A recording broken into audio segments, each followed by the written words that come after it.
عید کی نماز سنت ہے، موقدہ ہے، واجب نہیں ہے، اور یہ جماعت کے ساتھ یہ اکیلے آپ نہیں پڑھ سکتے، اگر کسی کی رہ گئی تو ٹھیک ہے۔ بعض امام بخاری نے بھی ایک قول سا نقل کیا، وہ بے سند ہی ہے، کہ جس کی عید کی نماز رہ جائے تو وہ 2 نفل پڑھ لے اس کی جگہ۔ یہ امت نے اس کو ایکسیپٹ نہیں کیا۔ اجماع امت اسی کے اوپر ہے کہ نماز عید جو ہے وہ جماعت کے ساتھ ہے، اس کا ایکویلنٹ کوئی اور نماز نہیں۔ رہ گئی تو خیر ہے، جس کی فجر کی رہ گئی ہوئی ہے انہیں عید کی پڑھ کے کیا لینا ہے، اور عید کی نماز اگر کسی نے چھوڑ بھی دی ہے وہ گناہگار نہیں ہوگا، ایک فضیلت سے محروم رہا ہے، کیونکہ وہ فرض و واجب نہیں ہے۔ اچھا، احناف جو ہیں وہ میں نے بتایا 6 تکبیریں کہتے ہیں، اور سنن ابی داؤد سے میں نے حدیث بیان کی ہے 1151 کہ آپ صلی اللہ علیہ وآلہ وسلم کے رات سے پہلے 7 تکبیرات پہلی رکعت میں کہتے ہیں، اور دوسری رکعت میں 5 تکبیرات کے رات سے پہلے کہتے ہیں، یعنی 2 رکعت عید کی نماز ہوگی۔ اس کا طریقہ بھی سن لیں، 2 رکعت نماز ہوگی، کوئی اقامت نہیں ہوگی، کوئی اذان نہیں ہوگی، ڈائریکٹ اللہ اکبر کہہ کر آپ اس نماز کو شروع کریں گے، اور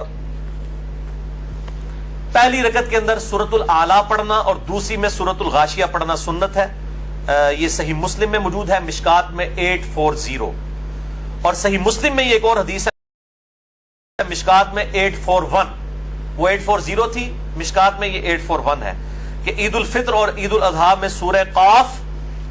پارہ نمبر جو 26 میں ہے، اور سورۃ القمر پارہ نمبر 27 میں، یہ بھی آپ صلی اللہ علیہ وآلہ وسلم سے پڑھنا ثابت ہے۔ اور جمعے میں تو ہمیشہ ہی سورۃ الاعلیٰ اور سورۃ الغاشیہ ہے، اور اس طریقے سے عیدین کی نمازوں میں بھی ایکویلنٹ موجود ہے۔ تو 2 رکعت نماز ہوگی، اللہ اکبر کہہ کر ہاتھ باندھے جائیں گے، ثنا پڑھی جائے گی، ثنا پڑھنے کے بعد پھر اللہ اکبر کہہ کر تکبیر کہی جائے گی، اور ہاتھ دونوں دوبارہ سے باندھ لیے جائیں گے۔ حنفی چھوڑ دیتے ہیں، اگر کوئی چھوڑ بھی دے خیر ہے، ہمارے نزدیک تو چھوڑنا باندھنا دونوں ہی ثابت ہے، ہم تو مطلقاً بھی چھوڑ کے نماز پڑھنے کے قائل ہیں۔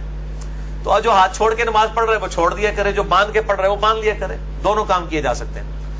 پھر دوسری تکبیر کے بعد بھی اللہ اکبر، اور اس میں امام کو چاہیے اتنا لمبا اللہ اکبر نہ کہ وہ اتنا لمبا اللہ اکبر کہتے ہیں کہ مقتدی پہلے ہی اللہ اکبر کہہ دیتے ہیں۔ ان کی نماز اگر پہلی والی تکبیر تھی نا نماز شروع، وہ تو نماز شروع ہی نہیں ہوئی، تو مختصر اللہ اکبر پہلے والا ہونا چاہیے، اللہ اکبر، اللہ اتنا لمبا کہتے ہو پہلے ہی اللہ اکبر کہہ کے ہاتھ مان لیتا، تو پہلا اللہ اکبر تو ضرور چھوٹا کہا کریں تاکہ نماز شروع ہو جائے، بیچ والے آگے پیچھے بھی ہو جائے نماز ہو جائے گی، لیکن پہلے والا اگر امام سے پہلے ہو گیا نماز شروع ہی نہیں ہوگی۔ تو اللہ اکبر کہہ کے دوسری دفعہ اللہ اکبر کہہ کے ہاتھ باندھے، اس طرح 7 تکبیریں۔ اس کے بعد امام اعوذ باللہ من الشیطان الرجیم، بسم اللہ الرحمن الرحیم، سورۃ الفاتحہ، اس کے بعد سورہ الاعلیٰ پڑھے گا، اس کے بعد رکوع میں چلا جائے گا، اور پھر اسی طریقے سے نارمل نماز۔ پھر دوسری رکعت میں جب وہ کھڑا ہوگا تو کھڑا ہو کے سورہ فاتحہ کی قرات نہیں شروع کرے گا، بلکہ پہلے 5 تکبیرات وہ کہے گا، اللہ اکبر کہہ کے ہاتھ باندھے گا، پھر دوسری دفعہ، پھر تیسری دفعہ، چوتھی دفعہ، 5ویں دفعہ، اور پھر بسم اللہ کہہ کے سورۃ الفاتحہ، اور پھر ساتھ سورۃ الغاشیہ پڑھے گا، یا سورہ قاف اور سورۃ القمر بھی پڑھ سکتے ہیں، دونوں صحیح مسلم کے اندر موجود ہیں الحمدللہ۔ یہ نماز عیدین کا طریقہ ہے، اور عید الفطر اور عید الاضحیٰ دونوں کے لیے یہ طریقہ ہے۔